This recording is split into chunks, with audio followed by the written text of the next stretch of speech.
Good afternoon, children. This video is to give you permission to use your gut and your senses to decipher your own world.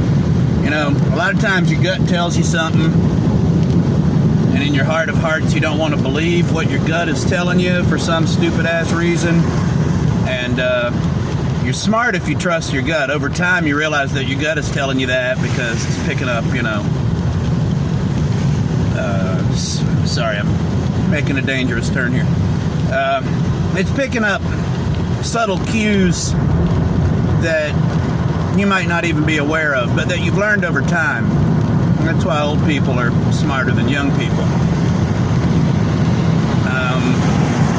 So what brings this up?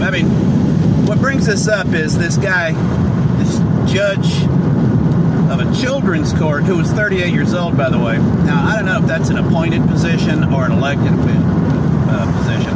If it's an appointed position, it seems awful young to be getting appointed that spot.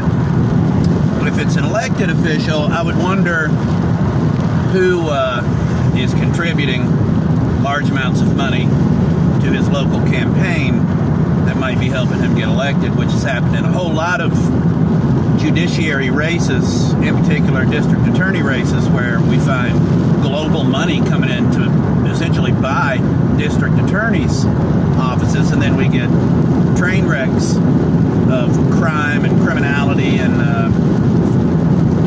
spikes and this, that, or the other that wind up being traceable directly back to progressive policy that they're doubling down on. It makes you wonder what the hell's going on.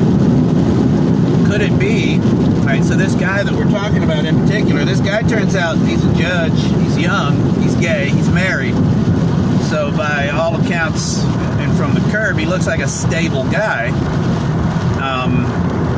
but turns out he's downloading baby rape.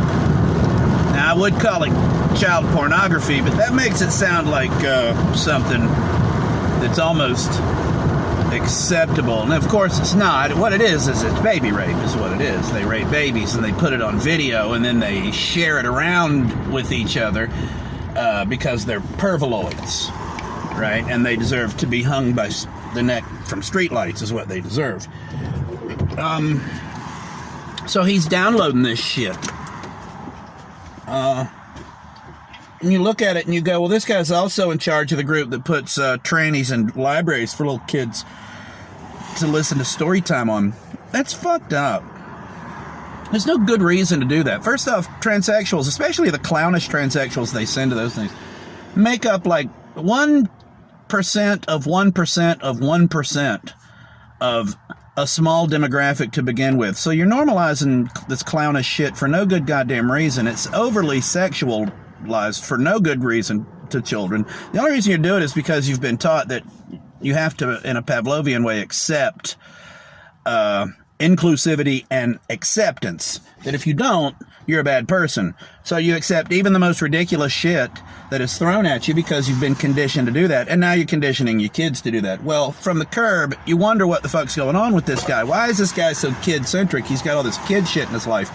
Now you see that he's an absolute fucking monster. And then you start to wonder, well, how did he get to this position so young? Could it be that somebody has leverage on this guy, and these are the guys that we put in office because we can get them to do whatever the fuck we want?